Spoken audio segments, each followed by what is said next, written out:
कर्तावे स्तोत्रम। प्रभु यीशु मसीह के मीठे मधुर जीवित नाम में फिर एक बार आप सबों को मेरा सलाम। परमेश्वर भला है और उसकी करुणा सदा सदा की है और उस समय उसकी आंखें मेरे और आपकी ओर लगी हुई है। हालेलुया। और वो आंखें लगाकर इसलिए रखता है क्योंकि उसको आपका ध्यान है। हालेलुया।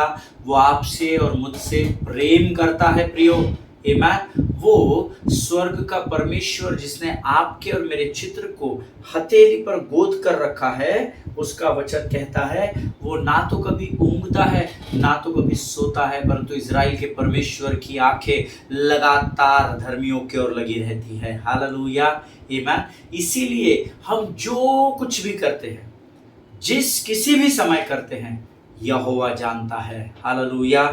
जिनके सुनने के कान हो वो सुन ले कि परमेश्वर का आत्मा क्या कहना चाहता है। आमीन। मैं प्रभु का धन्यवाद देता हूँ। कल से जिस विषय को हमने सीखना शुरू किया है, कल ही मुझे एक दो लोगों के फ़ोन कॉल्स आए और उन्होंने मुझे कहा कि अपने जीवन के बारे में वो मुझसे डिस्कस कर रहे थे कि कैसे इन दिनों में वो रिजेक्शन की आत्मा से घिरे हुए हैं और कैसे कुछ बातों को लेकर उनको संसार ने, कलीसिया ने किस प्रकार से, उनके कलीग्स ने किस प्रकार से अस्वीकार किया है, जिसका उन्हें बड़ा दुख है। और वो कह रहे थे पास्टर जी हमारे लिए प्रार्थना करना कि परमेश्वर इस अध्ययन के द्वारा हमें इस रिजेक्शन की आत्मा पर विजय दिलाए। मैंने उन्हें भरोसा दिलाया कि अगर आप गंभीरता से प्रभु की वाणी को ग्रहण करेंगे, इस अध्ययन के समाप्त होते होते परमेश्वर आपकी प्रार्थना को विजय में बदल देगा। हालेलुया। आमीन। प्रभु का धन्यवाद हो इस अद्भुत विषय के लिए। पिछले 4-4.5 वर्षों से हम लोग जो भी सीख रहे हैं, मेरा विश्वास है प्रत्येक एपिसोड, प्रत्येक अध्ययन का विषय किसी ना किसी के लिए आशीष का कारण ठहरा है। हालेलुया। आज फिर एक बार उसी अद्भुत वाणी को पवित्र आत्मा हमारे मध्य में लेकर आया है। लेकिन इससे पहले कि हम आगे बढ़े, क्यों ना कुछ वचनों को पढ़कर प्रभु का आदर करें, उसका अनुवाद करें। आज हमने पढ़ने के लिए जो वचन चुने हैं वो पाए जाते हैं नीति वचन की पुस्तक, उसका 9वां अध्याय, उसके 6 से लेकर 12 वचन हम पढ़ेंगे। नीति वचन 9वां अध्याय 6 से लेकर 12 वचन। The book of Proverbs chapter 9 verses 6 to 12। और हम सब मिलकर पढ़ेंगे। आपके पवित्र शास्त्र आपके सामने होंगे, ऐसा मैं विश्वास करता हूँ। मेरा पवित्र शास्त्र मेरे सामने रखा हुआ है, आप आपके पवित्र शास्त्र को लेकर बैठते हैं, ऐसा मैं विश्वास करता हूँ। आमीन। Let us open our Bible to the book of Proverbs chapter 9 verses 6 to 12। सब मिलकर पढ़ेंगे। भूलों का संग छोड़ो और जीवित रहो, समझ के मार्ग में सीधे चलो। जो ठट्टा करने वाले को शिक्षा देता है वह अपमानित होता है, और जो दुष्ट जन को डांटता है वह कलंकित होता है। ठट्टा करने वाले को न डांट, ऐसा न हो कि वह तुझसे बैर रखे। बुद्धिमान को डांट तो वह तुझसे प्रेम रखेगा। बुद्धिमान को शिक्षा दे, वह अधिक बुद्धिमान होगा। धर्मी को चिता दे, वह अपनी विद्या को बढ़ाएगा। यहोवा का भय मानना बुद्धि का आरंभ है, और परम पवित्र ईश्वर को जानना ही समझ है। आमीन।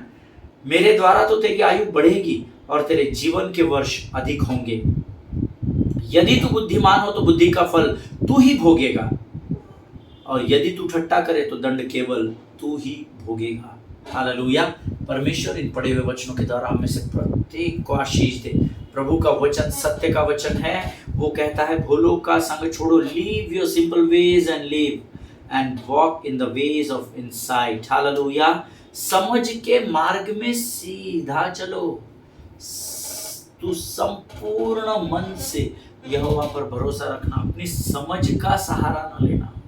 आमीन। जब आप आपकी समझ के सहारे चलते हैं तो तब आप मार्ग में भटक जाते हैं। लेकिन जब आप परमेश्वर से समझ को प्राप्त करते हैं, यकीन जानिए परमेश्वर अपनी समझ से जब मुझे और आपको भरता है तो हम उसके मार्ग पर सीधाई से चलते हैं। हालेलुया। आमीन। आगे वचन में लिखा है जो ठट्टा करने वाले को शिक्षा देता है वह अपमानित होता है। हालेलुया। मेरा शुरुआत की सेवकाई का यह अनुभव है। जब कोई ठट्टा उड़ाता था और मैं उसको डांटता था, क्या बोल रहे ब्रदर आप, क्या बोल रहे सिस्टर आप, आपको ये बोलना शोभा, तो वो मुझे, अरे ये भाई अपना देख, हमको ज्ञान मत बांटो, हमको मालूम है हमारे पिताजी भी, हमारा फादर भी मसीह में थे, हमारे ग्रैंडफादर भी मसीह में थे, आप हमको वचन मत सिखाओ, आप पहले खुद तो सीख लो। अपमानित होना पड़ता है। हालेलुया। जो ठट्टा करने वालों को शिक्षा देता है वहाँ अपमानित होता है, और जो दुष्ट जन को डांटेगा वो कलंकित होगा।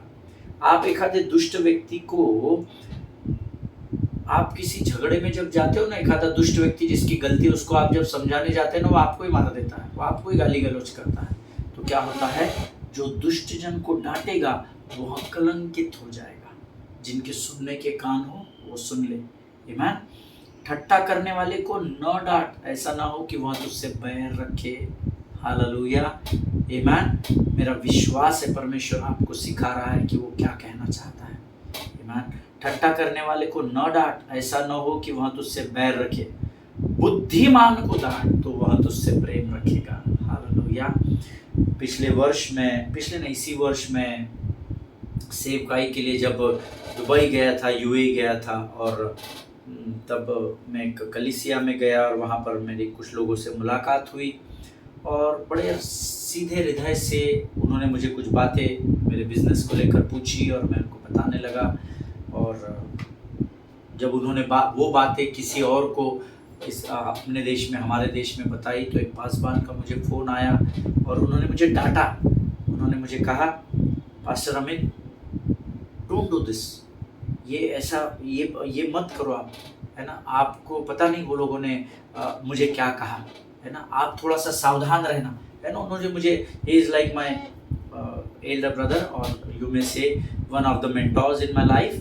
तो मैं उनकी बात को बहुत आदर करता हूँ, और उन्होंने मुझसे कहा, आप ना वहाँ बिजनेस मत करना, है ना, आप उस देश में सिर्फ सेवकाई के लिए गए हैं पास्टर, है ना, क्योंकि वो लोग कुछ और बोल रहे थे कि हम इनसे ऐसा भी करवाने बोलेंगे, ये भी काम करवाने बोलेंगे, वो भी फिर करा ही लेंगे, ये तो अपने ही आदमी है, ये तो करके ही देंगे। और उन्होंने कहा, don't do business, I was praying for you pastor, and प्रभु ने मुझे कहा कि आप वहाँ पर बिजनेस नहीं करोगे, आप उस कलीसिया में बिजनेस मत करना, आप सिर्फ जिस कार्य के लिए गए हो उसी कार्य को पूरा करना और आप वहाँ से लौट कर आना। उन्होंने मुझे डांटा, और जब मुझे कुछ समय के लिए बड़ा रिजेक्टेड फील हुआ है, भाई पास्टर मैं तो अपना बिजनेस भी कर रहा हूँ, मैं सेवकाई भी कर रहा हूँ, लेकिन जब मैं रात को अपने बिछौने पर प्रार्थना कर रहा था, प्रभु ने मुझसे बातचीत की। हालेलुया।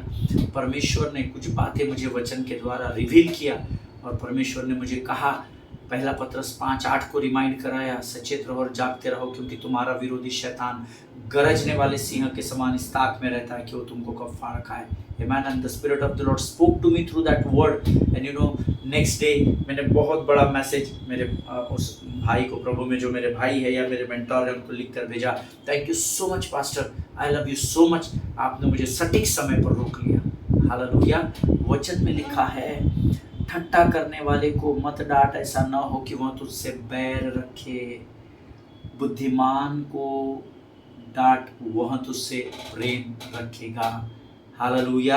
आगे वचन कहता है, बुद्धिमान को शिक्षा दे, वह अधिक बुद्धिमान होगा। जब मेरे पासवान ने उस दिन मुझे शिक्षा दी कि वहाँ पर बिजनेस मत करना, वहाँ पर सिर्फ तू प्रचार करना, जिस कार्य के लिए प्रभु ने तुझे वहाँ लेकर गया है तो उस कार्य की ओर ध्यान केंद्रित करना, उन्होंने मुझे शिक्षा दी और परमेश्वर ने मुझे स्वर्गीय बुद्धि से भरकर तैयार किया। दूसरे दिन वो लोग मेरे पास आए, मेरे होटल में आए, मुझसे बैठे, 2-3 घंटा मैंने सारी बातें डिस्कस की। बट मैंने जिस कार्य को परमेश्वर के सेवक ने मुझे चिताया था, मैंने उसी मार्ग पर चला। हालेलुया। मैंने उन लोगों को जैसे तैसे समझाया कि नहीं, इस बार मैं सेवकाई के लिए आया हूँ, इस बार हम ये सब नहीं करेंगे। उन्होंने कहा, नहीं, हम आपको दुगना पैसा देंगे, हम ऐसा करेंगे, वैसा करेंगे। I said no, we will keep it in prayer brother और सिस्टर, अगर प्रभु अगुवाई करेगा तो हम ज़रूर इसमें आगे बढ़ेंगे। आमीन। वचन कहता है, जब आप शिक्षा अच्छी देते हो तो सामने वाला व्यक्ति और अधिक बुद्धिमान होता चला जाता है। हालेलुया। धर्मी को चिता दे तो वो अपनी विद्या को बढ़ा देता है। हालेलुया। आगे वचन में लिखा है, ये वचन अंडरलाइन होगा, ऐसा मेरा विश्वास है, नहीं होगा तो अंडरलाइन करें। यहोवा का भय मानना बुद्धि का आरंभ है। The fear of the Lord is the beginning of wisdom and the knowledge of the Holi one is insight. परम पवित्र ईश्वर को जानना ही समझ है। पवित्र परमेश्वर के वचन को पढ़ना ही नहीं, पवित्र परमेश्वर के वचन को जानना समझ है। Hallelujah. Knowledge is very important. ईमान बहुत इंपॉर्टेंट है प्रभु को जानना। और प्रभु की बुद्धि में जब आप रहते हैं, प्रभु के भय में जब आप रहते हैं, तो आपको बुद्धि देता है परमेश्वर, और परमेश्वर को जानने की समझ से भी भरता है। हालेलुया।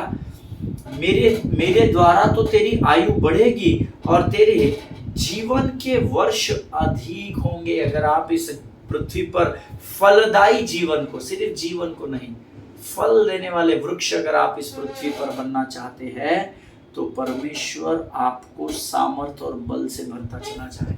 हालेलुया। ये वायदा है प्रभु का कि मेरे द्वारा तेरी आयु बढ़ेगी। हालेलुया। यदि तू बुद्धिमान हो तो बुद्धि का फल तू ही भोगेगा, और यदि तू ठट्टा करे तो दंड केवल तू ही भोगेगा। Very very very important word, second part. यदि तू ठट्टा करे तो तू दंड को भोगेगा। जिनके सुनने के कान हो सुन ले। लोगों का मजाक उड़ाना बंद करे प्रभु के लोगों। है ही। अरे कैसे गाते हैं, गाना नहीं आता फिर भी पता नहीं ऐसे लोगों को कौन स्टेज पर खड़ा कर देता है। अरे भैया बजाना नहीं आता है, बजाना तो सीख लो पहले वाद्यों को, उसके बाद फिर स्टेज पर खड़े रहना। हमको इतना अच्छा बजाना आता है, हमको पास्टर मौका नहीं देते, अपने अपने पहचान वालों को खड़ा कर देते हैं। अरे प्रचार नहीं करना आता, पहले प्रचार करना तो सीख लो। अगर आप ठट्ठा करोगे तो दंड केवल आप ही भुगतोगे। ये मैंने नहीं कहा, प्रभु के वचन में लिखा है। हालेलुया। परमेश्वर इस बात को समझने में आपकी सहायता और मदद करे। ये समय है जब हम अपना समर्पण परमेश्वर को करेंगे, और इन अद्भुत वचनों को जो पढ़ने की सामर्थ परमेश्वर ने आज मुझे और आपको दी है, इसके लिए हम क्यों न मिलकर यहोवा का धन्यवाद करें और आने वाले बातों के लिए अपना समर्पण करें। Let us pray. धन्य यीशु नाम, धन्य यीशु नाम, धन्य यीशु नाम। धन्यवाद देते हैं स्वर्ग को बनाने वाले परमेश्वर। अपने शब्द मात्र से आकाश और पृथ्वी को तूने स्थिर रखा, तारांगणों को तूने स्थिर रखा। हम धन्यवाद देते हैं। सबको अपनी जिम्मेदारी करना सिखाया है प्रभु, और हम विश्वास करते हैं सारी सृष्टि हर पल हर क्षण तेरा धन्यवाद करती है। प्रभु तूने हमें अपने स्वरूप में बनाया, लेकिन अभिमान और घमंड हमको तुझसे कई बार दूर लेकर चला जाता है। राजा आज हम तुझसे फिर प्रार्थना करते हैं, जैसे सारी सृष्टि तेरे नियम का पालन करती है, वैसे हम भी करने पाए। ऐसे सामर्थ्य से भरकर तैयार कर राजा। हम तेरा धन्यवाद करना, तेरी आराधना करना, तेरी संगति करना कभी भी ना भूले, कभी भी ना छोड़े। ऐसी प्रार्थना हम यीशु नासरी के नाम से तुझसे करते हैं राजा। तेरी उपस्थिति में हमको और अधिक बढ़ाता चल राजा, ताकि हम नम्रता और दीनता को साथ में लेकर चल सके। आज के इन वचनों को पढ़ने की जो सामर्थ्य और समझ तूने हमें दी, हम तेरा धन्यवाद देते हैं। आने वाले जो वचन जिसके द्वारा तो मैं फिर एक बार आशीष देने जा रहा है, उसे हम यीशु के नाम से विश्वास से ग्रहण करते हैं। पिता प्रभु, जब हम इन वचनों को सुनते हैं, हमें स्वर्गीय बुद्धि और समझ से भरकर तैयार कर। अब तक की तमाम आशीषों के लिए धन्यवाद देते हैं। अपने आप को यीशु मसीह के लहू में सुरक्षित करते हैं। इस विनती को धन्यवाद और पूरे विश्वास के साथ हमारे उद्धारकर्ता जीवित परमेश्वर यीशु नासरी के मीठे और पवित्र नाम से मांगते हैं। सुनिए और बड़ी दया से ग्रहण करें। आमीन। हालेलुया। फिर एक बार आप सबों को यीशु के मीठे और पवित्र नाम में सलाम करता हूँ। विश्वास करता हूँ कि आप सब लोग स्वस्थ हैं, सुरक्षित है, और प्रभु ने आपके जीवन को उसकी करुणा में बना कर रखा है। हालेलुया। सो हम लोग जिस विषय को सीख रहे हैं, विक्ट्री ओवर रिजेक्शन। हालेलुया। अस्वीकृति पर विजय पाना, अस्वीकार किए जाने के उस दुख पर विजय कैसे पाना है। और मैंने आपसे कहा था, अगर आप लूका और मत्ती की किताब पढ़ेंगे तो तकरीबन बहुत सारी बातें सिमिलर लिखी हुई है। कुछ बातें जो मत्ती ने नहीं लिखी वो लूका ने पूरी की है, जो लूका ने नहीं लिखी वो मत्ती ने पूरी कर दी है। So if you look at the gospel of Luke chapter 9 and also in the book of Matthew chapter 10, here in this both the chapters, Jesus is trying to prepare his disciples for how to get over the reality of rejection. अगर आप ये दोनों अध्याय पढ़ेंगे, लूका 9 और मत्ती 10, तो यहाँ पर यीशु मसीह इस बात के लिए अपने चेलों को तैयार कर रहा है कि जब तुम्हारे जीवन में तुम अस्वीकार किए जाओगे, दुत्कार दिए जाओगे, रिजेक्ट कर दिए जाओगे, तो उस सच्चाई का सामना तुमको किस प्रकार से करना है। हालेलुया। कल हमने वचन पढ़ा था लूका रचित सुसमाचार उसका 9वां अध्याय, उसके 1 से 6 वचन पढ़े थे, और मैंने आपको बताया था कि शायद उन वचनों को पढ़ने के बाद आप कनेक्ट नहीं कर पाए विषय के साथ, लेकिन प्रभु धीरे धीरे सिखाएगा। परमेश्वर पर टिके रहना सीखना होगा। We need to learn to lean on God. Amen. हमको प्रभु पर टिके रहना, प्रभु को थाम कर रखना सीखना पड़ता है। आमेन। इस अध्ययन को हम फिर निकालेंगे लूका रचित सुसमाचार उसका 9वां अध्याय और उसके 1 से 6 वचन। और यहाँ पर यीशु मसीह अपने 12 चेलों को सेवकाई के लिए रिलीज करता है, ताकि वो इस बात को परख सके कि जो अधिकार और जो सामर्थ परमेश्वर इन चेलों को देता है, और वो ये भी परख सके कि क्या उस अधिकार और सामर्थ का ये सटीक इस्तेमाल करते हैं, क्या ये दुष्ट आत्माओं को निकालते हैं, क्या ये बीमारों को चंगा कर सकते हैं, या वो इस अधिकार और इस सामर्थ का इस्तेमाल सही तरीके से करते हैं या नहीं। इस बातों को परखने के लिए, इन बातों को परखने के लिए यीशु मसीह अपने 12 चेलों को इकट्ठा करता है, बुलाता है और उन्हें यहाँ पर कमांड करता है, आज्ञा देता है। ईमान, मैं तुम्हें अपना सामर्थ देता हूँ, अधिकार देता हूँ। हमने वचन कल पढ़ा है, इस समय भी आपके सामने वचन खुला हुआ है। यहाँ पर जीसस, परमेश्वर यीशु मसीह उनको परखता है कि मैं सामर्थ और अधिकार जो इनको दिया है इसका सही इस्तेमाल करते हैं क्या दुष्ट आत्माओं को निकालते हैं क्या बीमारों को चंगा करते हैं क्या। और हम सब जानते हैं कि वे 12 लोग जिन्होंने यीशु मसीह को, ये वो 12 चेले थे प्रियो, जिन्होंने यीशु के साथ कंधे से कंधा मिलाकर सेवकाई की थी। ये 12 लोग वो चेले थे जिन्होंने यीशु को बीमारों को चंगा करते हुए देखा था। इन्होंने अंधों को आंखें और लंगड़ों को परमेश्वर की सामर्थ से भरते हुए देखा था। इन्होंने यीशु के सेवकाई में, यीशु के साथ चलते हुए दुष्टात्माओं को, शरीरों को छोड़कर भागते हुए देखा था। और अब यहाँ से यीशु मसीह चाहता था कि वो अपने अधिकार और अपने सामर्थ को इन 12 चेलों पर अनॉइंटिंग के द्वारा, अभिषेक के द्वारा उंडेल दे, ताकि अब वे उस महान कार्य को कर सके। हालेलुया, आमेन। और हम सब इस वचन को जानते हैं। Now open your Bible to the book of Luke chapter 9 and verse 1। लूका रचित समाचार उसका 9वां अध्याय उसका पहला वचन। And the word says, when Jesus had called the 12 together, he gave them power and authority to drive out all demons and to cure diseases. And he sent them out to proclaim the kingdom of God and to heal the sick. फिर उसने 12 को बुलाकर उन्हें सब दुष्ट आत्मा और बीमारियों को दूर करने की सामर्थ और अधिकार दिया। आमीन, नंबर 1। और उन्हें परमेश्वर के राज्य का प्रचार करने और बीमारों को अच्छा करने के लिए भेजा। ये प्रभु का वचन, ठीक है। अर्थात अब यीशु मसीह चाहता था कि जो सब काम वो अब तक करता आया था और जो चेलों ने अपनी आंखों से देखा था, वे सारे कार्य अब चेले कर सके। ये यीशु मसीह की इच्छा थी और आज भी यीशु मसीह की मेरे और आपके जीवन में यही इच्छा है। आमीन। और इसीलिए उसने कहा है, मैं जाता हूँ और एक सहायक तुम्हारी सहायता के लिए भेजता हूँ, जिसकी सहायता से, जिसके मार्गदर्शन के द्वारा तुम मुझसे भी बड़े बड़े कार्य कर सकोगे। हालेलुया, आमीन। और अब यहाँ पर यीशु चाहता था कि यीशु ने उनको, देखिए वचन जब आप पढ़ते हैं तो आपको गंभीर होना जरूरी है। अगर आप इन 6 वचनों को ध्यान से पढ़ेंगे तो नंबर 1, यीशु ने यहाँ उनको प्रचार कैसे करना है इसके बारे में कोई स्पेशल इंस्ट्रक्शंस नहीं दिए हैं। सुसमाचार का प्रचार करना, ऐसा ही बोलना, इतना ही बोलना, इससे आगे नहीं बोलना, ये बोलना, वो मत बोलना, ये सब ज्ञान नहीं बांटा, ऐसा लिखा नहीं है यहाँ पर। आमीन। उसने उन्हें प्रचार करने के बारे में स्पेशल इंस्ट्रक्शन नहीं दिए।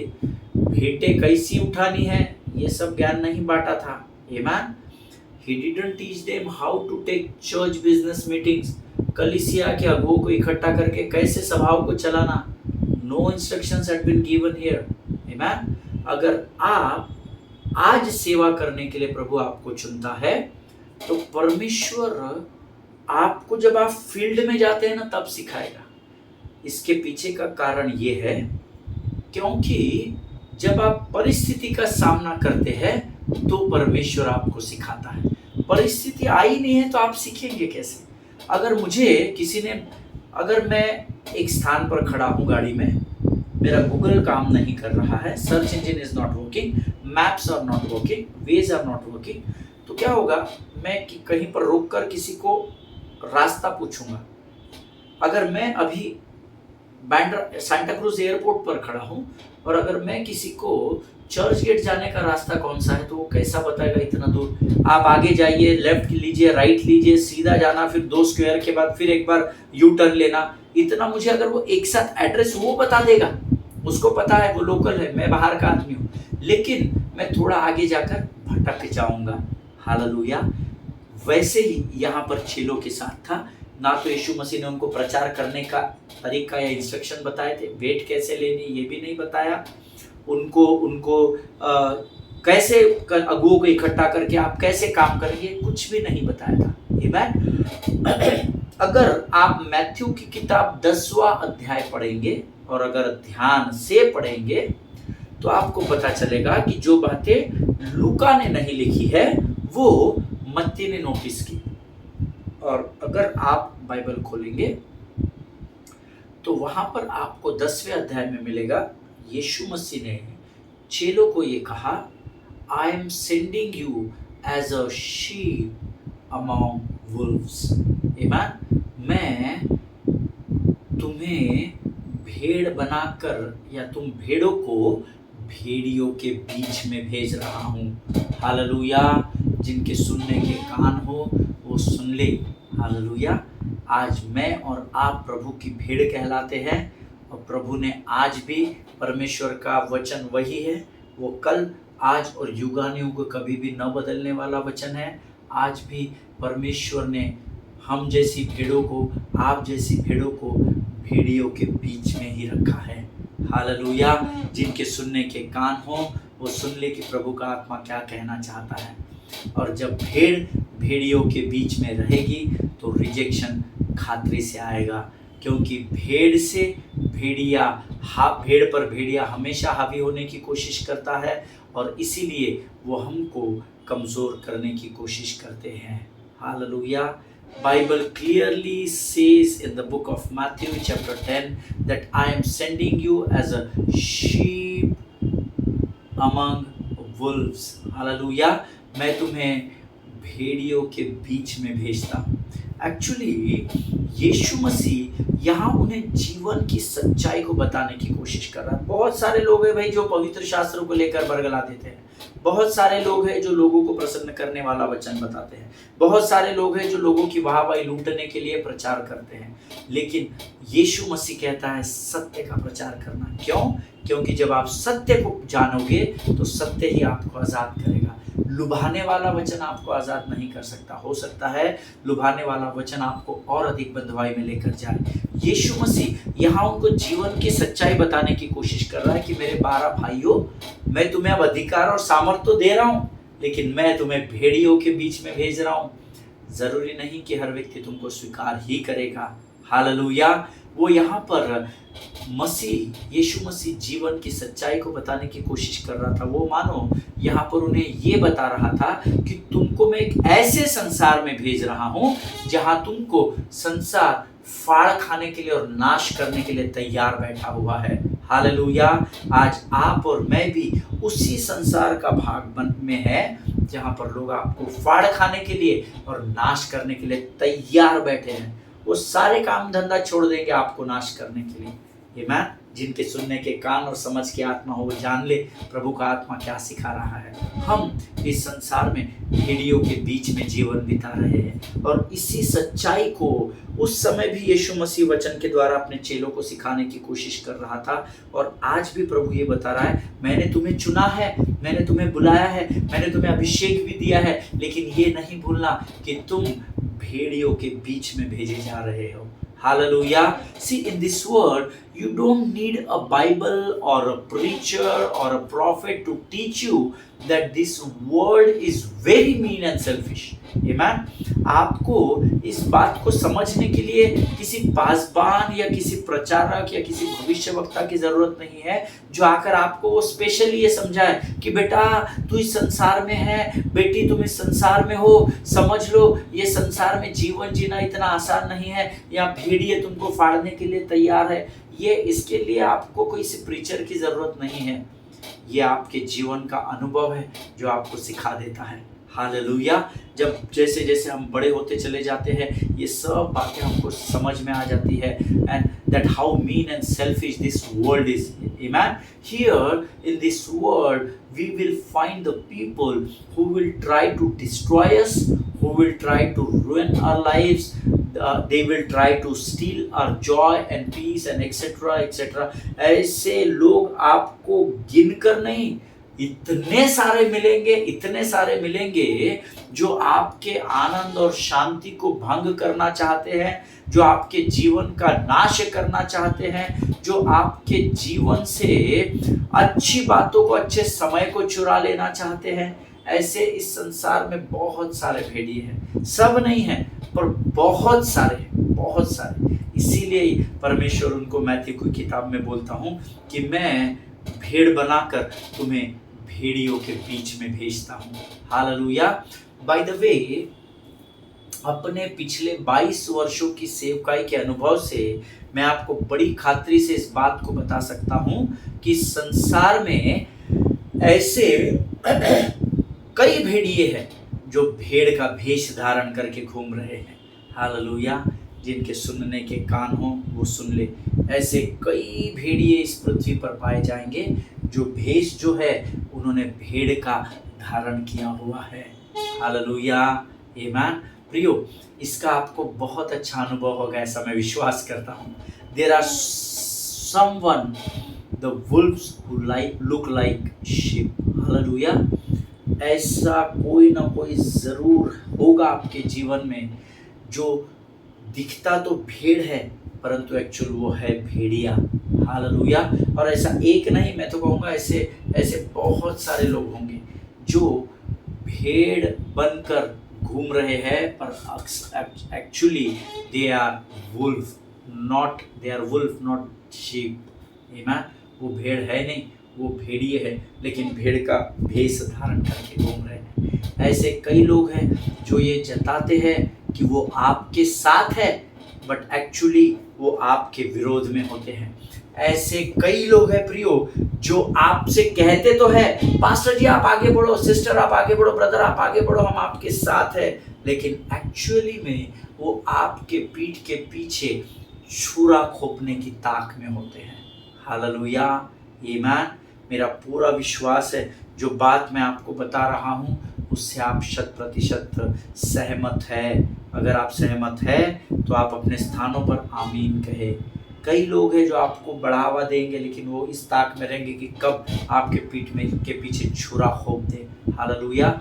हमेशा स्मरण रखें, हर वो शख्स जो आपकी ओर देखकर हंसता है वो आपका दोस्त नहीं होता।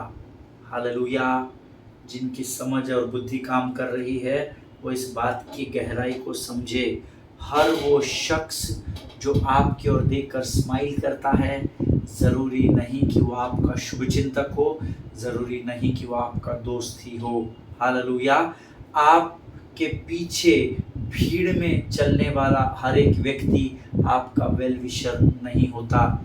कई बार आपके पीछे भीड़ में चलने वाला व्यक्ति आपका तमाशा कब बनेगा इस बात की प्रतीक्षा में वो आपका पीछा करता है। हालेलुया। कई बार आपके पीछे चलने वाला व्यक्ति आपके जीवन को, आपकी बातों को जांचने में लगा होता है कि कब आप कुछ ऐसी बात कह दे कि वो जाकर अपने लोगों को बता सके जिसके द्वारा आपका न्याय हो जाए। फरीसी और सदुकी यीशु मसीह के साथ भीड़ में पीछे चलते थे, इसलिए नहीं कि वे यीशु के अनुयायी थे, इसलिए नहीं कि वे यीशु के चेले थे, परंतु इसलिए क्योंकि वो उसके मुख से कोई ना कोई उसके कार्य या मुख से निकलने वाले शब्दों के द्वारा गलती को पकड़ना चाहते थे ताकि उसका न्याय कर सके। Hallelujah. There are people in this world who will use you and think nothing of you. ऐसे बहुत सारे लोग इस संसार में आपको मिलेंगे जो आपका इस्तेमाल कर लेंगे जब उनको ज़रूरत होगी, लेकिन वो आपके विषय में सोचेंगे नहीं, वो आपके विषय में गंभीर नहीं रहेंगे। खासकर ये बात मैं जवानों को, बहनों को, भाइयों को बताना चाहता हूँ जो मेरे जवान भाई बहन हैं। ऐसे बहुत सारे लोग होंगे जो आपका इस्तेमाल कर लेंगे लेकिन उनको आपकी चिंता नहीं रहेगी। जब तक उनको आपकी ज़रूरत है वो आपका इस्तेमाल करेंगे, जब आप उनका मतलब ख़त्म हो जाएगा वो आपको चाय में से निकलने वाली मक्खी के समान उठाकर फेंक देंगे। They will never think of you. इसलिए जागते रहें और सचेत रहें। हालेलुया। परमेश्वर बुद्धिमान है और वो चाहता है कि हम उसके भय में बने रहे ताकि हम भी बुद्धिमान बनते चले जाएं। हालेलुया। और इस सारी सच्चाई को ध्यान में रखते हुए यीशु मसीह अपने लोगों को कुछ इंस्ट्रक्शंस देता है। आमीन। और वो इंस्ट्रक्शंस क्या है? वो इंस्ट्रक्शंस है which is written in the book of Luke chapter 9 and verse 3. The Gospel of Luke chapter 9 verse 3 says, take nothing for the journey, no staff, no bag, no bread, no money, no extra shirt. Whatever house you enter, stay there until you leave that town. If people do not welcome you, leave their town and shake the dust of your feet as a testimony against them. Hallelujah. और उसने उससे कहा, मार्ग के लिए कुछ न लेना, न तो लाठी, न झोली, न रोटी, न रुपए, न दो कुर्ते, और जिस किसी घर में तुम उतरो वहीं रहो और वहीं से विदा हो। जो कोई तुम्हें ग्रहण न करेगा, उस नगर से निकलते हुए अपने पाँव की धूल झाड़ लो कि उन पर गवाही हो। हालेलुया। यीशु मसीह यहाँ उन्हें कुछ ऐसी बातें बता रहा था जिसका शायद उनको बिल्कुल भी अंदाजा नहीं था। हालेलुया। आज मैं यहाँ पर समाप्त करूँगा, कल हम यहाँ से और आगे की ओर बढ़ेंगे। मेरा विश्वास है आज के वचनों के द्वारा खातरी से परमेश्वर ने आपको आशीष दी है। हालेलुया। आज हम यहाँ समाप्त कर रहे हैं। प्रभु आपको बड़ी बरकत दे। Late us pray. खुदावन प्रभु यीशु मसीह के मीठे और मधुर नाम के लिए धन्यवाद देते हैं। इन अद्भुत गहरे वचनों को तूने आज हमें बातों के द्वारा, वचनों के द्वारा सिखाया। हम धन्यवाद देते हैं। जितनों ने सुना उन्हें आशीष दे। राजा, सारी बातों में महिमा तुझको देते, अपने आप को यीशु के लहू में सुरक्षित करते, आगे के समय को तुझे सौंपते हैं। विनती को धन्यवाद के साथ हमारे उद्धारकर्ता जीवित परमेश्वर यीशु नासरी के मीठे और पवित्र नाम में मांगते, सुन और बड़ी दया से ग्रहण कर। आमीन। हालेलुया। परमेश्वर आप सबों को आशीष दे। इजराइल के लिए और भारत देश के लिए प्रार्थना करते रहे। 4 स्टेट्स में इलेक्शन होने जा रहे हैं, उन इलेक्शंस के लिए प्रार्थना करें। अपने पासवानों के लिए, उनके परिवारों के लिए प्रार्थना करें। एक दूसरे को प्रार्थना में स्मरण रखें। हम कल एक बार फिर मुलाकात करेंगे। स्वस्थ रहें, सुरक्षित रहें। सभी को जय मसीह की। God bless you all.